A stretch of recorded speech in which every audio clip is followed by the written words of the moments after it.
باش نتفاهموا من الاصل. الشيك وسيله اداء، وسيله وفاء، وليست وسيله اثبات. لا تثبت الدين. الشيك واخا دير فيه التاريخ ديال 10 سنين الجايه يؤدى عند الاطلاع. ضمن البنكات غتخلصوا لك، كاين شي كما كيقولوا بعض الفقهاء، الى عندك الشيك في الجيب فيه 200 درهم، بحال عندك 200 درهم كتعطي لشي واحد ويصرف ويرد لك. كاين فينا اللي كيمشي للستاسيون كيقول لي دير لي 500 درهم ليسانس وكيعطي الشيك 1000 درهم لان البنكه تسدات وكيعطي لي كاين علاقه الثقه وكيديروا لهذا الشيك. ثانيا يجب ان نقسم بين شيئين، بين التقادم الصرفي والتقادم الجنائي.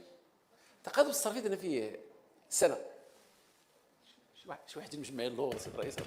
اذا سمحتوا الساده النواب. التقادم الصرفي هو حينما لا ترفض البنك اداء الشيك لان تجاوز السنه، ولكن هذا لا يتضمن التقادم الجنحي.